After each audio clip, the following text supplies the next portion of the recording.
بسم اللہ الرحمن الرحیم۔ حضرت بلال کا جو سٹوری تھی وہ ایک طرح کی ان کی آٹو بایوگرافی ہے، جو کہ وہ سیرت کی ایک آنکھوں دیکھا حال وہ بتا رہے ہیں کہ کس کس طریقے سے ان کی زندگی میں یہ سارے معاملات آئے تھے۔ تو اسی کو ہم پڑھ رہے ہیں اور اسی کے ذریعے ہم سیرت کا بھی مطالعہ کر رہے ہیں، اور اللہ تعالی ہمیں اپنے نبی کی سنتوں پر چلنے کی توفیق عطا فرمائے۔ جی، آج ہم نے پڑھنا ہے عقبہ کی گھاٹی میں۔ ایک رات جب چاندنی چھٹکی ہوئی تھی، ہم لوگ عقبہ کی ایک گھاٹی میں بیٹھے تھے۔ رسول کریم صلی اللہ علیہ وسلم بھی تشریف فرما تھے۔ یہ جگہ ہماری خفیہ آماج گاہ تھی، جہاں ہم اپنے دشمنوں کی نظروں سے دور آپس کے مسائل پر گفتگو کیا کرتے تھے۔ مگر اس رات وہاں ہمارے کچھ مہمان بھی تھے۔ یہ 12 آدمیوں کا ایک وفد تھا جو مدینہ سے آیا تھا۔ مدینے کا نام ان دنوں یثرب ہوا کرتا تھا۔ میں نے ان میں سے کسی کو بھی پہلے نہیں دیکھا تھا۔ مجھے ان کے آنے کی کوئی اطلاع نہیں تھی، لیکن ان کے آنے کی ایک خاص وجہ تھی۔ وہ اللہ کے رسول کو مدینے میں قیام کی دعوت دینے آئے تھے۔ ان کی خواہش تھی کہ حضور ان کے شہر میں رہنے بسنے لگے اور اہل یثرب کے درمیان جو مستقل طور پر باہمی عناد اور نزاع کا شکار رہتے ہیں مصالحت کرا دیں۔ یثرب میں 2 قبیلے آباد تھے، اوس اور خزرج۔ یہ ہر اوس کے دل میں خزرج کا لگایا ہوا کوئی نہ کوئی زخم تھا، اور ہر خزرج کے دل میں کوئی نہ کوئی صدمہ تھا جو اسے اوس سے پہنچا تھا۔ انہوں نے یثرب میں کسی سے سنا تھا کہ مکے میں ایک پیغمبر ہے جو اخوت کا سبق دیتا ہے۔ اسی شہرت کی بنا پر وہ رسالت مآب صلی اللہ علیہ وسلم کی خدمت میں حاضر ہوئے تھے، اور اس امید پر کہ شاید ان کی توجہ سے یہ فساد ہمیشہ کے لیے ختم ہو جائے اور اہل مدینہ چین سے زندگی گزارنے لگے۔ انہیں اس تعلق کا بھی علم تھا کہ محمد صلی اللہ علیہ وسلم کے والد اور والدہ دونوں مدینہ میں دفن ہیں۔ رسول اللہ صلی اللہ علیہ وسلم نے ان کی گفتگو نہایت اطمینان سے سنی۔ وہ لوگ ان کو اس چیز کی پیشکش کرنے آئے تھے جس کی تلاش میں انہوں نے طائف کا انتہائی اذیت ناک سفر گوارا فرمایا تھا، یعنی مکے کے علاوہ کوئی اور شہر جہاں وہ سکونت اختیار کر سکیں اور بلا خوف و خطر اپنے دین کی تبلیغ کر سکیں۔ لیکن یہ ان کے شایان شان نہیں تھا کہ وہ فوراً ہی حامی بھر لیتے، گویا وہ اس انتظار ہی میں تھے کہ کہیں سے کوئی پیشکش ہو اور وہ فوراً اسے قبول کر لیں۔ انہیں 1000 باتیں سوچنا تھی۔ انہوں نے مدینے والوں سے کہا، اس سے بیشتر کہ میں ہاں کہوں، آپ کے لیے ضروری ہے کہ آپ میرے موقف کو اچھی طرح سے سمجھ لیں۔ حتمی فیصلہ آپ سوچ بچار کے بعد کیجیے گا۔ فی الحال آپ میرے ایک نمائندے کو 1 سال کے لیے اپنے ساتھ لے جائیں۔ یہ آپ کو دین اسلام سے آگاہ کرے گا۔ 1 سال بعد بھی اگر آپ کا خیال یہی ہوا تو میں آپ کے شہر میں آباد ہو جاؤں گا اور مجھے آ کر پھر بتا دیجیے گا۔ ان کے ساتھ روانہ کرنے کے لیے اللہ کے رسول نے مصعب بن عمیر کا انتخاب کیا، جو عبد الدار کے خاندان سے تعلق رکھتے تھے، جسے کلید بردار کعبہ ہونے کا شرف بھی حاصل تھا۔ مصعب کا ایک ذاتی شرف یہ بھی تھا کہ وہ ہم شکل رسول تھے۔ اتنی مشابہت تھی کہ جب وہ احد میں شہید ہو کر گرے تو شور مچ گیا تھا کہ نبی کریم صلی اللہ علیہ وسلم شہید ہو گئے ہیں۔ مصعب نہایت جامع زیب تھے۔ مکے میں وہ سب سے زیادہ خوش پوش تسلیم کیے جاتے تھے، مگر یہ ان کے دائرہ اسلام میں آنے سے پہلے کی بات تھی۔ بعد میں ایک دن مدینے میں جب وہ رسالت مآب کے سامنے آئے تو بہت موٹے اور کھردرے کپڑوں کا لباس پہنا ہوا تھا۔ اس پر بھی بے شمار پیبند لگے ہوئے تھے۔ حضور نے جو ہمیشہ ان سے بہت شفقت فرمایا کرتے تھے ان کی طرف دیکھا اور اپنے آنسو پیتے ہوئے نہایت دلاویز مسکراہٹ کے ساتھ فرمایا، مصعب تمہیں کیا ہو گیا ہے؟ کیسے کپڑے پہننے لگے ہو؟ یہ کہہ کر آنسو پوچھتے ہوئے اپنی آنکھیں نیچی کر لی۔ حضور صلی اللہ علیہ وسلم نے مصعب کے ساتھ ابن ام کلثوم کو بھی مدینے روانہ کیا۔ اس 1 سال میں ہم نے بڑی تکلیفیں اٹھائیں۔ وہ گھٹن تھی کہ اللہ کی پناہ، اور سال تھا کہ ختم ہونے کا نام نہیں لیتا تھا۔ کبھی کبھی تو ہم سوچتے تھے کہ مدینے سے ہمیں کوئی دعوت آئی بھی ہے یا محض ایک خواب تھا۔ ہماری حالت قابل رحم تھی۔ ابو لہب کا اب بھی یہ خیال تھا کہ اپنے خداؤں کی عظمت منوانے کے لیے اس کا کوڑا کافی ہے۔ ہم سب اپنے اپنے گھروں میں محصور تھے۔ اللہ اللہ کر کے 1 سال پورا ہوا، مگر ہمیں یوں لگا جیسے 1 نہیں 5 سال گزر گئے ہیں۔ مدینے والے واپس آئے ٹھیک 1 سال کے بعد، 1 دن 1 گھنٹہ بھی آگے پیچھے نہیں۔ 1/3 رات گزر جانے کے بعد وہیں عقبہ کی خفیہ مقام پر جہاں وہ گزشتہ سال آئے تھے، مگر اس بار وہ 12 نہیں تھے بلکہ 75 تھے۔ مصعب بھی ان کے ساتھ تھے۔ برا بن معرور ان کی قیادت کر رہے تھے۔ یہ سن نبوت کا 13واں سال تھا۔ ہم سارے ڈرے سہمے لوگ تھے۔ پہلے تو میں سمجھا کہ یہ ہمارے لیے کوئی جال بچھایا گیا ہے۔ آخر اتنے بہت سارے لوگ کیوں آئے ہیں؟ دن رات خوف میں زندگی گزارتے میں ہوا سے بھی ڈرنے لگا تھا۔ اتنے میں زیوروں کی چھنکار ہمارے کانوں میں پڑی۔ آگے بڑھ کر دیکھا تو ان کے ساتھ 2 عورتیں بھی تھیں۔ اس سے ذرا حوصلہ ہوا۔ عورتوں کی موجودگی میں عام طور پر لوگ جھگڑا فساد نہیں کرتے۔ مدینے سے آئے ہوئے وفد نے وہی پیشکش دہرائی کہ وہ ان کے شہر میں آ کر رہیں اور ان کے باہمی تنازع چکا دیں۔ ایک لمحے کے لیے محفل پر خاموشی طاری ہو گئی۔ ہر فرد کی نگاہیں رسالت مآب کے چہرے پر لگی ہوئی تھی۔ اس ایک لمحے کے توقف کے بعد حضور نے اپنے سر کی ہلکی سی جنبش سے ان کی درخواست منظور کر لی۔ اس وقت ہم وہ نہیں جانتے تھے جو ہم نے بعد میں جانا۔ اس ایک لمحے نے جس میں حضور صلی اللہ علیہ وسلم نے ان کی پیشکش پر غور فرمایا، دنیا کی تاریخ بدل کر رکھ دی۔ یہ ایک لمحہ صدیوں پر محیط تھا۔ سرور کائنات نے ان سے ایک وعدہ لیا جسے تاریخ میں بیعت عقبہ ثانیہ کہتے ہیں۔ یہ نام انتہائی بھاری بھرکم ہے کہ لگتا ہے ایک معاہدے میں فریقین نے بڑی کڑی شرطیں رکھی ہوں گی جو بہت مشکل سے طے پائی ہوں گی۔ شاید کچھ خون خرابہ بھی ہوا ہو۔ جو میرے سامنے ہوا اس کی نوعیت تو ایک درخواست کی سی تھی جو رسول کریم نے نہایت حلم سے اہل مدینہ کے سامنے پیش کی تھی۔ انہوں نے فرمایا، آپ لوگ وعدہ کریں کہ صرف اللہ وحدہ لا شریک کی عبادت کریں گے، خواتین کے ساتھ نیک سلوک کریں گے، اپنی بیٹیوں کو قتل نہیں کریں گے، جھوٹ نہیں بولیں گے، چوری نہیں کریں گے، اللہ کے قوانین پر کاربند رہیں گے اور ان لوگوں کو تحفظ دیں گے جو اللہ کے رسول کے ساتھ مدینہ جائیں گے۔ آپ نے انہیں یہ بھی فرمایا کہ ان کے مدینے جا کر رہنے کا یہ مطلب نہیں ہوگا کہ وہ صرف مدینہ والوں کے لیے وقف ہو گئے۔ وہ ہر قوم، ہر نسل، ہر رنگ کے لوگوں کے لیے پیغمبر بنا کر بھیجے گئے ہیں۔ اتنے انکسار سے ادا کیے گئے اتنے 2 ٹوک الفاظ میں نے کبھی نہیں سنے۔ دوسرے لفظوں میں وہ فرما رہے تھے کہ اپنے خداؤں کو آگ لگا دو، ان کا وجود ختم کر دو، نبی کے لیے اگر جنگ بھی لڑنا پڑے تو کرو۔ مذہب انہیں بتا چکے تھے کہ قوانین الہی کیا ہے، دوسروں کو اپنے مال اور دولت میں شریک کرنا، یہاں تک کہ ایک کھجور میں سے بھی دوسرے کو حصہ دینا۔ مدینہ والوں نے سوال کیا، اس کے عوض ہمیں کیا ملے گا؟ آپ نے ایک لفظ میں اس کا جواب دیا، جنت۔ برا بن معرور نے آپ کا ہاتھ اپنے ہاتھ میں لے کر کہا، یا رسول اللہ، خدائے واحد کی قسم، ہم جان اور مال سے آپ کی حفاظت کریں گے۔ ہم نے تلواروں کی چھاؤں میں پرورش پائی ہے اور جنگ آزمائی ہمیں ورثے میں ملی ہے۔ ان کی بات ابھی جاری تھی کہ ابو الحشم نے کہا، رسول اللہ، کہیں ایسا تو نہیں ہوگا کہ آپ قوت اور اقتدار پا کر ہمیں چھوڑ دیں اور واپس اپنے قبیلے میں چلے جائیں؟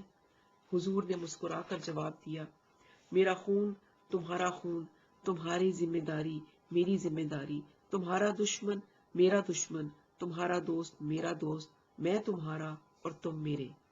یہ سن کر سب سے پہلے کعب بن مالک ابو الحشم اور سعد بن زرارہ نے بیعت کی۔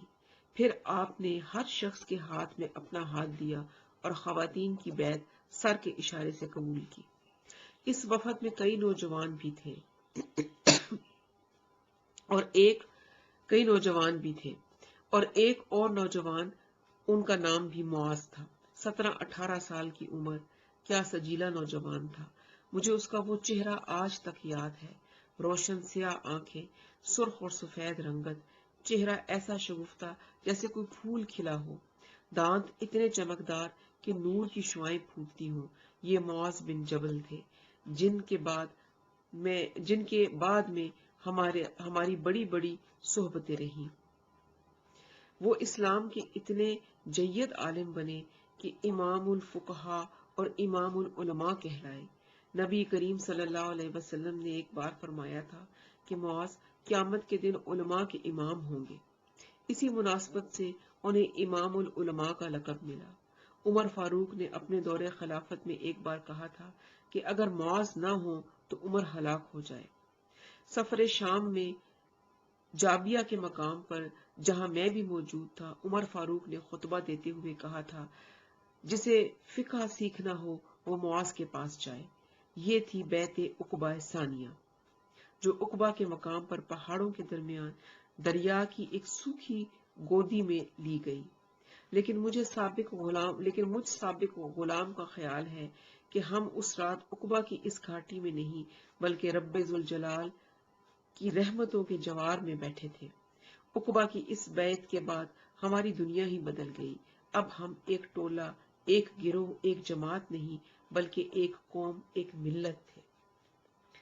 میں امیہ کا سیاہ فام سابق غلام اب انسانوں کا ایک ذمہ دار قائد تھا.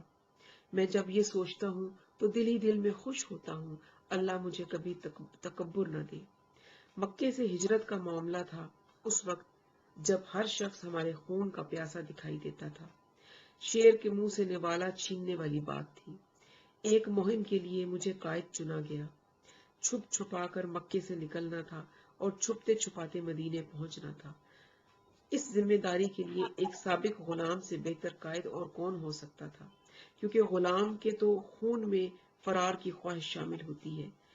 ایسی مہم کی کامیابی کا انحصار قائد کی صلاحیتوں کے علاوہ دو اور باتوں پر بھی ہو. ایک تو یہ کہ منزل مقصود کتنی خوش آئند اور پرکشش ہے، اور دوسرا یہ کہ جس عذاب سے فرار مطلوب ہے وہ کس حد تک جان لیوا ہے. ہماری منزل مقصود مدینہ تھی، شمال کا ایک خوبصورت شاداب شہر، اور جس کے خوف سے ہم فرار چاہتے تھے وہ تھا ابو جہل. مکہ سے مسلمانوں کی ہجرت کا فیصلہ ہو چکا تھا. سب کو مدینہ جانا تھا. حکمت عملی یہ تھی کہ لوگ چھوٹی چھوٹی ٹولیوں میں رات کی تاریکی سے فائدہ اٹھاتے ہوئے کسی وقت صحرا میں نکل جائیں اور الگ الگ راستوں سے ہوتے ہوئے مدینہ پہنچ جائیں. ہر ٹولی کی ہجرت کی رات اور وقت رسول کریم خود متعین فرماتے تھے. یہ سب کام انتہائی احتیاط اور رازداری سے کیا جا رہا تھا. حضور مہاجرین کی ہمت بڑھاتے تھے اور ان کے زیادہ سفر کا انتظام بھی کرتے تھے. ان کو سب سے بڑا خدشہ یہ تھا کہ دشمن کہیں صحرا میں مسلمانوں کو گھیر کر ان کو قتل عام نہ کر دے. ہمیں حکم تھا کہ ہماری ٹولیاں فاصلے فاصلے سے چلیں، اور جب تک یہ اطمینان نہ ہو جائے کہ اب دشمن کی دسترس سے باہر ہیں تب تک کسی جگہ اکٹھا نہ ہو. ہر ٹولی کا ایک قائد مقرر کیا جاتا تھا. مجھے بھی حضور نے ایک ٹولی کا قائد بنا دیا. 6 مرد، 2 عورتیں اور 3 بچے. رحمت دو عالم نے خود ایک بچے کو گود میں اٹھایا اور 1 میل تک ہمارے ساتھ مکے سے باہر آئے اور ہمیں دعاؤں کے ساتھ رخصت کر کے واپس لوٹ گئے. میں سوچتا ہوں حضور نے مجھ پر بڑا اعتماد فرمایا تھا. خوشی کے مارے میرے پاؤں زمین پر نہیں ٹکتے تھے. مجھ میں وہ جرت پیدا ہو گئی تھی کہ اگر شیر بھی سامنے آتا تو میں نہتہ اس سے لڑ پڑتا. میں غلام ابن غلام بلال انسانوں کا سربراہ بنا دیا گیا تھا. مکے سے مدینہ تقریباً 250 میل دور ہے. گرمیاں ہوں تو اونٹوں پر یہ سفر 9-10 دن کا ہے. بچے ساتھ ہوں تو 11-12 دن بھی لگ سکتے ہیں. سخت گرمی کا مہینہ تھا. صحرائی سفر کے لیے سال کے بدترین دن، مگر اللہ تعالیٰ نے ہمارے لیے یہ سفر آسان کر دیا تھا. کوئی باد سموم کا جھونکا ہم تک نہیں پہنچا، کوئی طوفان باد ہم سے نہیں ٹکرایا، کسی نے ہمارا پیچھا نہیں کیا. مطلع صاف رہا، ستارے ہماری رہنمائی کرتے رہے. 5 دن ہمیں دور افق کے پاس چند بدوی نظر آئے. 3 یا 4 جو فوراً ہی نگاہوں سے اوجھل ہو گئے۔ ایک دن بچوں سے ریت پر بیٹھے ہوئے ایک شتر مرغ کو اٹھا دیا۔ بچوں نے ریت پر بیٹھے ہوئے ایک شتر مرغ کو اٹھا دیا۔ میں اس کے پیچھے لپکا کہ شکار کر کے کھائیں گے، مگر اس کے تعاقب میں ریت میں گڑ گیا اور وہ غائب ہو گیا۔ بچے دیر تک میرے حالت پر کہکے لگاتے رہے، بس اس کے علاوہ کوئی غیر معمولی بات نہیں ہوئی۔ چھوٹی موٹی بیماریاں لگی رہیں، گرمی کے سفر میں کچھ نہ کچھ تو ہوتا ہی ہے۔ تینوں بچے باری باری بیمار پڑتے رہے، لیکن بیماری میں جب ہم انہیں اپنے کندھوں پر اٹھا کر چلتے تو ساری بیماری بھول جاتے تھے۔ ہمارے ایک ساتھی کے پاؤں میں زخم تھا جو خاصا بگڑ چکا تھا۔ 3 دن تک وہ پیدل چلتا رہا اور اس نے اپنی تکلیف ہم سے چھپائے رکھی۔ چوتھے دن میں نے اس کے پاؤں کا درد اس کی چال سے نہیں، اس کی آنکھوں میں دیکھا۔ جیسے ہی اسے یہ احساس ہوا کہ مجھے اس کی تکلیف کا علم ہو گیا ہے، اس نے تیز تیز قدم اٹھانے شروع کر دیے، یہاں تک کہ وہ ہم سے بہت آگے نکل گیا۔ صبر اور استقامت کی اس بے مثال مظاہرے میں اس پر کیا گزری اللہ ہی جانتا ہے، جو اپنے بندوں کے لیے ناممکن کو ممکن بنا دیتا ہے۔ ہمیں اس کے پیچھے دوڑ کر اس کی سماجت کرنا پڑی کہ وہ ہمارے ساتھ چلے۔ کسی میں ہمت نہیں تھی کہ اس کے پاؤں کی تکلیف کا ذکر کرے، لیکن جب ہم مدینہ میں داخل ہوئے تو اس کا ہاتھ میرے کندھے پر تھا اور وہ ایک ٹانگ سے اچھل اچھل کر چل رہا تھا۔ یہ تھی مکے سے میری رخصت اور میری ہجرت۔ ہماری ہجرت کا ایک پہلو ایسا بھی تھا جس پر ہماری نظر نہ تھی۔ مکے سے چلتے ہوئے ہمیں 6واں دن تھا کہ صحرا میں ہماری ملاقات حمزہ سے ہوئی۔ انہوں نے ہمیں جو خبر سنائی اس کے لیے ہم بالکل تیار نہیں تھے۔ حمزہ نے بتایا کہ رسول اللہ نے فیصلہ کیا ہے کہ جب تک سارے مسلمان ہجرت نہیں کر جاتے وہ مکہ ہی میں قیام فرمائیں گے۔ ہم اس سوچ میں پڑ گئے کہ کفار مکہ کا سارا عناد تو انہی سے ہے، دشمن ان سے فارغ ہوتے تھے تو ہم کو تختہ مشق بناتے تھے۔ جب چھتے کی ملکہ ہی ان کے پاس ہے تو شہد کی مکھیوں کی انہیں کیا پرواہ، وہ جہاں چاہیں اڑتی پھرے۔ اب صورتحال کا جو نقشہ ہمارے ذہن میں ابھرا وہ یہ تھا کہ رسول اللہ قاتلوں اور دشمنوں میں کھلے عام پھر رہے ہیں اور جان کا خطرہ مول لے کر تنے تنہا مسلمانوں کی ہجرت کا بندوبست کر رہے ہیں۔ یہ بے خوفی یقیناً اللہ کی دین تھی، مگر ہم سوچتے تھے کہ ان کو اس طرح غیر محفوظ پا کر مشرکین مکہ کی زرخیز ذہنوں میں کیسے کیسے منصوبے نہیں آتے ہوں گے۔ ان کی سرپرست مطعم بن عدی کا بھی انتقال ہو گیا تھا۔ جب تک وہ زندہ تھے 1000 مخالفت کے باوجود کسی کو ان کی طرف دیکھنے کی جرأت نہیں تھی۔ مکے کے عمراء نے ابو جہل کے ایما پر واقعی اللہ کے رسول کو شہید کرنے کا منصوبہ بنایا، ایک نہایت جامع منصوبہ جس میں ابو جہل کی تمام مکاری، تمام چابک دستی، تمام فطانت کوٹ کوٹ کر بھری ہوئی تھی۔ یہ ایسا منصوبہ تھا جسے ابو جہل کی شرپسند اور فتنہ پرور ذہن کا شاہکار کہا جا سکتا تھا۔ حضرت بھی راستے سے ہٹ جاتے تھے اور الزام بھی کسی پر نہیں آتا تھا۔ تجویز یہ تھی کہ 7 قبیلوں کے 7 آدمی اپنے اپنے قبیلے سے ایک ایک نیزہ لے کر جائیں اور رسول اللہ کے جسم میں پیوست کر دیں۔ اس طرح قتل کی ذمہ داری نہ کسی ایک قبیلے پر آئے گی نہ کسی ایک فرد پر۔ مکے کے قانون کے مطابق قاتل کو ڈھونڈ کر اسے قتل کرنا لازم تھا، لیکن اس تجویز میں کسی کے قاتل ٹھہرائے جانے کا امکان ہی نہیں تھا۔ 7 قبیلوں کے آدمی اگر مل کر کسی کو قتل کر دیں تو محمد کا خون کئی قبیلوں پر تقسیم ہو جائے گا اور ان سب سے بدلہ لینا ناممکن ہوگا۔ یہ ایسا منصوبہ تھا گویا خود ابلیس نے مرتب کیا ہو۔ لیکن ہوا یہ کہ اس رات 7 نیزے بلند ضرور ہوئے مگر اٹھے کے اٹھے رہ گئے، کسی کو مارے نہیں جا سکے۔ حضور کے بستر پر علی سو رہے تھے اور وہ خود ہجرت فرما چکے تھے۔ مکہ چھوڑنے سے قبل وہ سب کی امانتیں واپس کرنا چاہتے تھے، اس لیے وہ الامین تھے۔ ان میں سے کئی امانتیں کفار کی بھی تھیں جو تمام اختلافات کے باوجود اب بھی انہیں امین سمجھتے تھے۔ الامین نے ساری امانتیں علی کے سپرد کر دی اور ان کی روانگی کے بعد لوگوں کو واپس کر دی۔ وہ خود واپس کرتے تو سارے مکے کو ان کے جانے کی خبر ہو جاتی اور وہ انہیں ہرگز زندہ نہ چھوڑتے۔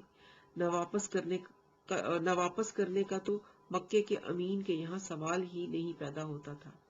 یہ تھا پس منظر اس رات کا جب علی ان کے بستر پر سوئے ہوئے پائے گئے۔ جس وقت ان کے گھر میں نیزے لہراتے ہوئے وہ داخل ہوئے تو وہ خود مکے سے باہر جا چکے تھے، مگر ابھی خطرے سے باہر نہیں تھے۔ ابو جہل کو ان کی ہجرت کی اطلاع ملی تو اس نے قریش کے سرداران کو بھڑکا کر ان سب کی طرف سے یہ اعلان کر دیا کہ جو محمد صلی اللہ علیہ وسلم کو زندہ یا مردہ مکہ لے کر آئے گا اسے 100 اونٹ انعام میں دیے جائیں گے۔ 100 اونٹ بہت بڑا انعام تھا۔ مکے کے سارے گھڑ سوار محمد صلی اللہ علیہ وسلم کی کھوج میں صحرا میں پھیل گئے۔ انعام کے علاوہ کفار کی مردم آزاد طبیعت کے لیے محمد کو ان حالات میں ڈھونڈ نکالنا بڑی دلچسپ مہم بھی تھی۔ میں غلام رہ چکا ہوں، مجھے علم ہے کہ انسان جب انسان کا شکار کرنے کی ٹھان لیتا ہے تو بڑی بے رحمی اور خونخواری کا مظاہرہ کرتا ہے۔ جانور جب شکار کرتے ہیں تو اس سنگ دلی کا عشر اشیر بھی نہیں نظر آتا، لیکن ہوتا یہ ہے کہ نمرود کی طرح آخر میں وہ خود ہی شکار ہو جاتا ہے۔ محمد صلی اللہ علیہ وسلم ابو بکر اور ان کے بیٹے عبداللہ کے ساتھ مکے سے روانہ ہوئے تو مدینہ جانے کے لیے انہوں نے کھلے صحرا کا انتخاب نہیں کیا۔ قریش کے پھیلائے ہوئے جال میں وہ راستہ اختیار کرنا قطعی نامناسب تھا۔ وہ اللہ تعالیٰ کے حکم سے شمال کی طرف جانے کی بجائے پہلے جنوب کی طرف گئے اور غار ثور میں پناہ لے لی۔ بے شک اللہ بڑا حکمت والا ہے۔ عبداللہ انہیں غار تک پہنچا کر واپس مکہ آ گئے۔ وہ ہر روز رات کے وقت غار ثور جاتے، انہیں کھانا پہنچاتے اور شہر کی خبریں بھی سناتے۔ 100 اونٹ بہرحال 100 اونٹ ہوتے ہیں، یہ انعام چھوڑنے والا نہیں تھا۔ ویسے تو ہر صحرا نورد ریت پر نشان دیکھ کر صورتحال کا جائزہ لینے کا پیدائشی ماہر ہوتا ہے، مگر ان دنوں اتفاق سے مکہ میں ایک نہایت ماہر کھوجی آیا ہوا تھا۔ میری طرح حبشہ کا رہنے والا سیاہ فام تھا۔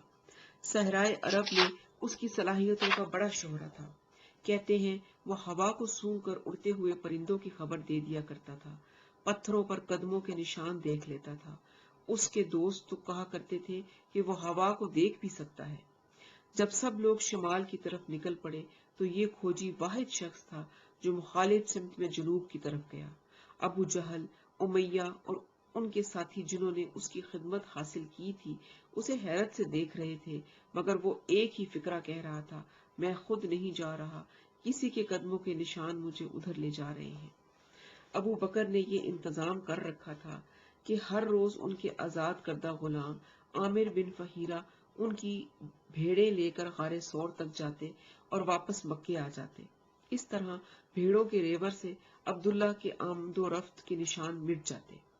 ہجرت کی شب بھی عامر اپنی بھیڑوں کا غلہ پیچھے پیچھے لے کر گئے تھے، مگر کھوجی نے بھیڑوں کے چھوٹے چھوٹے نشانوں میں اونٹوں کے کچھ بڑے بڑے نشان بھی دیکھ لیے تھے۔ کھوجی چلتے چلتے غار ثور تک پہنچ گیا اور وہاں پہنچ کر بیٹھ گیا۔ اس کا کام ختم ہو چکا تھا، کشت و خون کسی اور کا کام تھا۔ ابو جہل، میرا سابقہ آقا، امیہ اور دیگر کفار جو ان کے ساتھ تھے غار ثور کے باہر کھڑے صورتحال کا جائزہ لے رہے تھے، سرگوشیوں میں ایک دوسرے سے باتیں کر رہے تھے، مگر پھر بھی ابو بکر کے کانوں میں ان کی آہٹ پہنچ گئی۔ انہوں نے غار کے اندر سے جھانک کر دیکھا اور بولے، بس اب خاتمہ ہے یا رسول اللہ، باہر 8-10 آدمی کھڑے ہیں اور ہم صرف 2 ہیں۔ حضور نے سرگوشی میں جواب دیا، تم غلطی کرتے ہو ابو بکر، اللہ بھی تو ہمارے ساتھ ہے، ہم 3 ہیں۔ یہ وہ وقت تھا جب ایک مکڑی نے غار ثور کے تنگ دہانے پر جالا تن دیا اور 2 سفید کبوتر کہیں سے اپنی چونچوں میں تنکے پکڑے آئے اور غار کے دہانے پر گھونسلہ بنا کر بیٹھ گئے۔ محمد اور ابو بکر غار کی تاریکی میں دبے بیٹھے تھے، لیکن اللہ تعالیٰ کی ننھی مخلوق کو جو غار کے دہانے پر مصروف کار تھی ان سے کوئی خطرہ نہیں تھا۔ ابو جہل اور امیہ پتھروں پر چڑھتے ہوئے غار کے منہ تک پہنچ گئے۔ آہٹ سن کر کبوتر گھبرا کر اڑے اور مکڑی پتھروں کے کسی درس میں جا چھپی۔ ابو جہل ذرا اور آگے بڑھا تو اس نے غار کے منہ پر تنا ہوا مکڑی کا جالا اور ایک گھونسلہ دیکھا۔ وہ سوچ میں پڑ گیا، بغیر جالا توڑے کون اس کے اندر جا سکتا ہے، اور جالا پورا تنا ہوا تھا، اور پھر یہ گھونسلہ، پرندے انسانوں کے نزدیک گھونسلہ بنا کر بسیرا نہیں کرتے۔ اس نے وہیں کھڑے کھڑے کھوجی کو سنائی، بڑبڑاتا ہوا نیچے اترا اور اپنے ساتھیوں سمیت گھوڑوں پر بیٹھ کر واپس مکہ روانہ ہو گیا۔ کھوجی بھی واپس چلا گیا۔ میں نے سنا ہے اس واقعے کے بعد اس نے قسم کھا لی تھی کہ آئندہ کسی انسان کا کھوج نہیں لگائے گا۔ یہاں پر ہم آج کا یہ سیشن بھی ختم کرتے ہیں۔ کل انشاءاللہ تعالیٰ اس سے آگے سور سے قبا تک کا سفر پڑھیں گے۔ اب ہمارا تیسرا سیگمنٹ ہے دعا کا، اور آج کی جو دعا ہے وہ اخلاقی برائیوں سے بچنے کی دعائیں ہیں، اس کے بارے میں ہم آج سنیں گے۔ وَإِذَا سَأَلَكَ عِبَادِي عَنِّي فَإِنِّي قَرِيبٌ أُجِيبُ دَعْوَةَ الدَّاعِ إِذَا دَعَانِ فَلْيَسْتَجِيبُوا لِي وَلْيُؤْمِنُوا بِي لَعَلَّهُمْ يَرْشُدُونَ۔